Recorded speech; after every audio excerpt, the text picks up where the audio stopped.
Hi, welcome to master Bannu kitchen.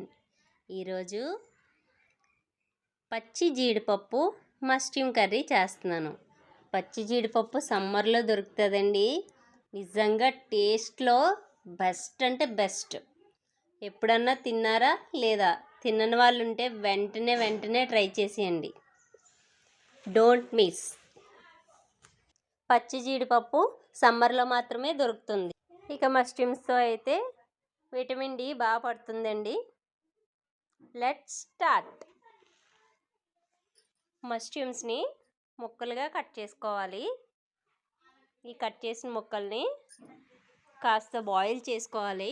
ఒక 80% boil చేసుకొని ఆ హాట్ వాటర్ తీసేసి దానిపైన కూల్ వాటర్ వేసుకోవాలండి. కూల్ వాటర్ అంటే చల్లనీళ్ళు కాదు, నార్మల్ వాటర్ వేసుకొని పక్కన పెట్టేసుకుందాం. ఇప్పుడు స్టవ్ మీద గిన్నె పెట్టి ఆయిల్ వేసి, ఆయిల్ వేడయ్యాక ఆనియన్స్ వేసి, ఆనియన్స్ని చక్కగా వేయించుకొని దోరగా పచ్చిమిర్చి ఆనియన్స్ కూడా వేసేసి దోరగా వేగిన తర్వాత అప్పుడు టమాటా వేసేసి దాన్ని కూడా కాస్త మగ్గనివ్వాలి. వేరే పక్కన స్టవ్ మీద కాస్తన్ని పల్లీలు వేయించుకుందాం. ఇవి వేగేసరికి ఇప్పుడు ఇందులో జీడిపప్పు వేసేద్దాం. ఇది మగ్గుతూ ఉంటుంది. ఇప్పుడు జీడిపప్పు తీసేసి నువ్వుపప్పు వేయించుకుందాం. వెంటనే నువ్వుపప్పు తీసేసి మినప్పప్పు వేయించుకుందాం.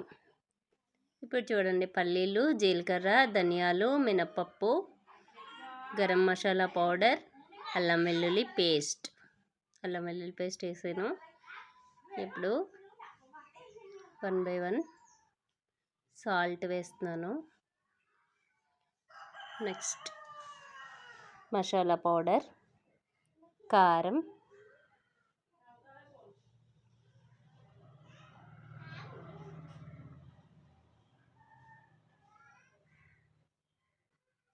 ఇలా అన్నీ వేసి కలుపుకోవాలండి బాగానే. ఇలా అయిన తర్వాత కాస్త మగ్గనిచ్చి అప్పుడు మస్ట్రూమ్స్ వేసేయాలి. ఇప్పుడు కలుపుకొని దీంట్లో నువ్వుపప్పు, వేరుశనగుళ్ళు, మినపప్పు వేయించాం కదండి, అది మిక్సీ చేసిన పౌడర్ని కూడా వేసుకోవాలి.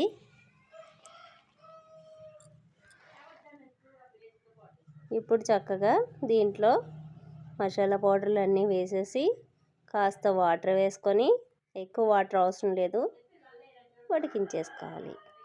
అంతే, జీడిపప్పు మస్ట్రూమ్స్ కర్రీ రెడీ. తప్పకుండా ట్రై చేయండి. Please like and subscribe.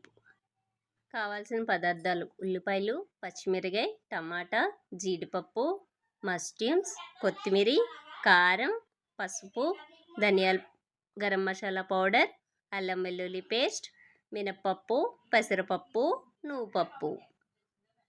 ఇంకా వివరంగా కావాలంటే డిస్క్రిప్షన్లో ఇస్తాను, చూసుకొని చదువుకుంటూ చేసుకోండి. బాయ్.